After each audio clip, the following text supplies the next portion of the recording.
देखिए RRB group D 25 का cut off क्या जा सकता है, मैं जेन्युइन बताऊंगा। 8 लाख डाटा। अब बहुत लोग बोलेगा ना कि तुम्हारे पास डाटा कहां से आया, भाई सबको मिल चुका है। बहुत सारे साइट है, बहुत सारे आंसर की अपना अपलोड कर चुके हैं। मेरे पास नहीं, काफी लोगों के पास है। काफी लोगों के पास 8 लाख से अबव डाटा है। ठीक है, जो जेन्युइन है मैं वो आपको बता रहा हूं। और एक बात याद रखना, मैं लगभग हार्ड शिफ्ट, इजी शिफ्ट सब कुछ देखने के बाद ये वीडियो बना रहा हूं, क्योंकि काफी लोगों ने एडमिशन लिया है। काफी लोग बोल रहे हैं पिछले एक हफ्ता से, भैया रिजल्ट नहीं निकल रहा है, कम से कम आपके अनुसार कट ऑफ क्या आ जाएगा वो बता दीजिए, ताकि जो एग्जाम इस बार हम लोगों ने दिया है ना, ताकि एक बार सेटिस्फैक्शन मिल जाए कि मेरा होगा कि नहीं होगा, ताकि अपना पूरा फोकस जो नया वैकेंसी निकला है उसके ऊपर हम लोग डाल सके। तो जो जेन्युइन है मैं वो आपको बताऊंगा। सबसे पहले एक बात याद रखना, जो इस बार आपका एग्जाम हुआ ना, जो भी इस बार नया फॉर्म फिलअप किए बाबू, मैथ, रीजनिंग, साइंस अपनी जगह पर ठीक है। इस बार जो सबसे अधिक धोखा दिया बच्चों का, और बहुत बच्चों का एग्जाम इस टॉपिक की वजह से खराब गया है, आप सभी को पता है जितने लोगों ने एग्जाम दिया है, भैया करेंट अफेयर इस बार बहुत धोखा दे दिया काफी बच्चों को। तो एक ही बात बोलूंगा, भाई करेंट अफेयर बहुत अच्छे से पढ़िएगा मेरे भाई मेरी बहन, जो लोग भी देख रहे हैं, ताकि आपको पता है इसका महत्व क्या है। इस बार के एग्जाम में ये था क्या, ये है क्या, मुझे नहीं समझाना है। जितना भी शिफ्ट हुआ, ये करेंट अफेयर क्या चीज था आपको मालूम चला होगा। तो करेंट अफेयर अच्छा से पढ़ना, और एक बात याद रखना, मेहनत बहुत अच्छे से करना दोस्त। ठीक है, मैं बार बार बोलता हूं, देखो आप पढ़ने में कमजोर हो सकते हैं, मैं 10 साल से इसी इंडस्ट्री में पढ़ा रहा हूं। एक कमजोर बच्चा होने के उसके बावजूद भी मैंने सिलेक्शन लिया। एक ही बात याद रखना, अगर आपको लगता है, और कोई भी ना अपने मां के पेट से सीखकर कुछ नहीं आता है, सबको बाबू 24 घंटा मिलता है। इसी 24 घंटा में कोई अमीर हो रहा है, कोई गरीब हो रहा है, इसी 24 घंटे में, लेकिन सबको 24 घंटा मिला है, और कोई अपने मां के पेट से सीख कर नहीं आया है। तो आप एक बात बोल सकते हैं कि भैया वो बहुत इंटेलिजेंट है। तो आप कमजोर हो ना, तो इसी 10 साल के इंडस्ट्री में ना पढ़ाते हुए मैंने काफी कमजोर बच्चों को सिलेक्शन लेते देखा है। बस एक ही कंडीशन है, मेहनत। एकमात्र इस दुनिया में मेहनत है ना जो आपको आपके मंजिल तक पहुंचा सकता है। तो मेहनत में कोई कमी मत रखना। आप हमेशा सोचना कि रोज जो 24 घंटा मुझे मिल रहा है, उसमें मैं अपने जीवन को, अपने परिवार के जीवन बनाने के लिए मैं समय कितना दे रहा हूं। बस आप ये सोचो, डेली रात को सोने से पहले बस इतना सोचो ना, आपको बाबू रिजल्ट मिल जाएगा कि आपका रिजल्ट क्यों नहीं हो रहा है, आप कर क्या रहे हैं, बस इतना सोचो। आप डेली एक डायरी में नोट करो कि आज मैंने अपने जीवन के लिए कितना दिया है, क्या कर रहा हूं, बस ये आप नोटिस करो ना, 4 महीने तक आपको रिजल्ट मिल जाएगा। ठीक है, अब एक बात याद रखना, देखो अगर मैं बात करूं जनरल को लेकर, ओबीसी या फिर ईडब्ल्यूएस या फिर आप ले लो एससी या फिर एसटी, तो एक बात याद रखना, जितने भी जनरल वाले कैंडिडेट्स हैं, देखो हार्ड शिफ्ट से इजी शिफ्ट का जो मार्जिन है नॉर्मलाइजेशन का ना, वो बाबू 9 से 11 नंबर तक का है। यानी अगर आपका हार्ड शिफ्ट हुआ तो 9 नंबर बढ़ सकते हैं। अब ये नहीं बोलूंगा सबके 9 नंबर बढ़ेंगे, हाँ किसी का 3, 4, 5, 6, 7, लेकिन 11 नंबर तक बढ़ सकता है नॉर्मलाइजेशन के बाद। हार्ड शिफ्ट से इजी शिफ्ट की बात कर रहा हूं, इतना बाबू खेला होगा इस बार। ठीक है, अब बात करते हैं रॉ मार्क्स की।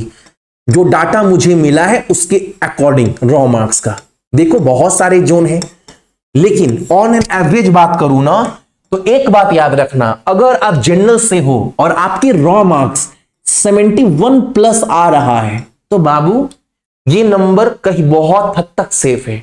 ठीक है, लेकिन अगर ओबीसी की बात करूं, ओबीसी की देखो बहुत सारे जोन में बाबू +-2 मान सकते हो। अब ओबीसी की बात करूं ना, तो आपको 70 प्लस लेकर चलना है। ऐसा भी हो सकता है +-2, बहुत जोन में जिनका रॉ मार्क्स 68 है उनका हो जाएगा। ठीक है, अब ईडब्ल्यूएस की बात करूं तो इसको भी आप 69 से 68 आप ले सकते हो। ठीक है, अगर एससी की बात करूं, देखो प्रेडिक्शन करना बहुत मुश्किल है दोस्त, लेकिन जितना डाटा मिला है उसके अनुसार बना रहा हूं। अगर 80 की बात करूं तो अगर आपके नंबर, ध्यान से सुनना, अगर 65 या 63, 64 प्लस है तो आप कहीं ना कहीं से, अब देखो ऐसे मान लो एग्जांपल के तौर पर समझा रहा हूं, बहुत सारे जोन है। अब मान लो अजमेर को मैंने ले लिया। अब अजमेर में क्या है, अजमेर में देखना SC ST का जो कट ऑफ है रॉ मार्क्स का बता रहा हूं, ज्यादा जाएगा, आप देख लीजिएगा, देख लेना, आप इस चीज को आप आजमा लेना। लेकिन बहुत सारे जोन ऐसे हैं जहां पर SC का जो नंबर है अगर 60 भी आ रहा है ना तो उनका हो जाएगा। अब देखना, जिनका 59 आ रहा है उनका भी हो जाएगा, रॉ मार्क्स की बात कर रहा हूं। लेकिन अजमेर की बात करूं तो नंबर ज्यादा चाहिए। अगर उसी तरह अगर ST पर आऊं तो ST का आप मानकर चलना, अगर इनका नंबर 56 प्लस आ रहा है, इतना मार्जिन रहेगा।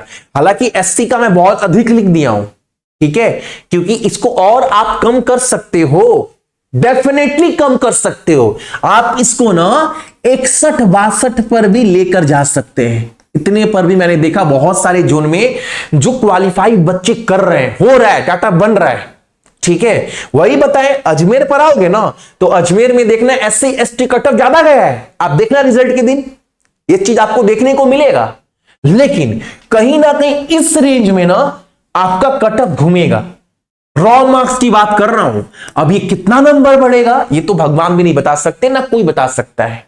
मैंने बोला ना कि बहुत सारे बच्चों का 11 नंबर तक नॉर्मलाइजेशन में इंक्रीज होगा हार्ड शिफ्ट और इजी शिफ्ट की वजह से, ठीक है। ये बात याद रखना, आपको रिजल्ट के दिन क्लियर देखने को मिलेगा, ठीक है। अब देखो ये चीज आपके हाथ में नहीं है, ये निकल चुका है। आपके हाथ में क्या है अब वो सोचना है।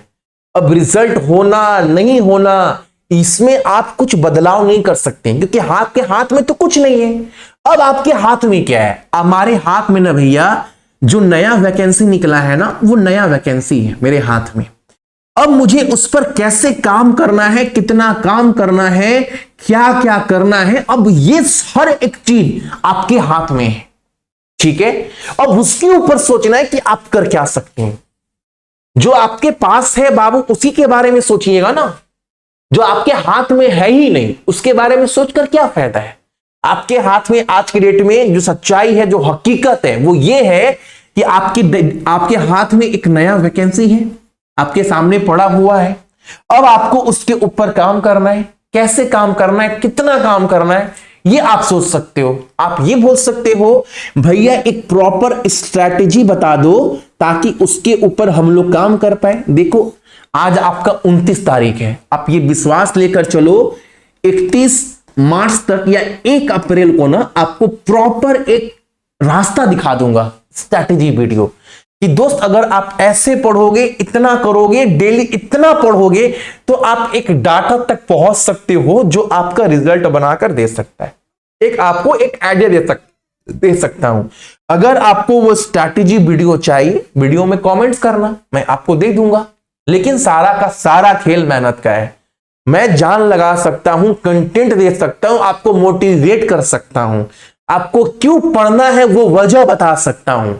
लेकिन उधर से आप बोलोगे आप कुछ भी करो मैं पढ़ूंगा ही नहीं, मैं टाइम पास करूंगा, मैं एग्जाम से 15 दिन पहले पढ़ूंगा, तो भाई एक टीचर फिर क्या करेगा, क्या करेगा बताओ। आपका जीवन है भाई, संविधान में लिखा है हर आदमी को अपने जीवन जीने का अधिकार है। मैं वो अधिकार आपसे छीन नहीं सकता ना, आपका जीवन है, आपको जो करना है करिए। बस आपके लिए क्या बेटर है वो मैं बता सकता हूं। एट द एंड फैसला तो आपका करना है क्योंकि लाइफ आपका है।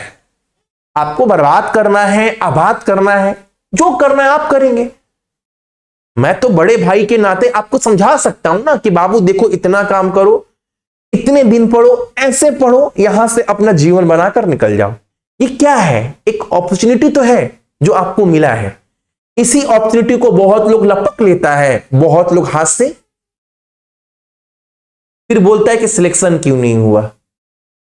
फिर घूम फिरकर अपने आप को देखता है एक समय के बाद तो अपनी गलती नजर आती है कि बहुत गलती की अपने जीवन में, इसीलिए हम वो उपलब्धि हासिल नहीं कर पाए। तो फिर उस समय ये सब बोलकर क्या होगा। अफसोस, अफसोस बाबू कौन करता है, जो निकम्मा नकारा होते हैं। मैं हमेशा बोलता हूं अफसोस वही आदमी करता है जिनके लाइफ में बाबू कोई काम धंधा नहीं है, जो बचपन से ही निकम्मा नकारा है, तो अफसोस नहीं करना है, ट्राई करना है, कोशिश करना है। आज नहीं होगा, कल नहीं होगा, लेकिन करेंगे जरूर सर, पढ़ेंगे इस एग्जाम को। एक मोटिवेशन के साथ पढ़ना है, एक जज्बे के साथ, सिलेक्शन छीनने के मकसद से पढ़ना है। ठीक है भाई, क्योंकि सिलेक्शन बहुत मायने रखता है आपके परिवार के जीवन में।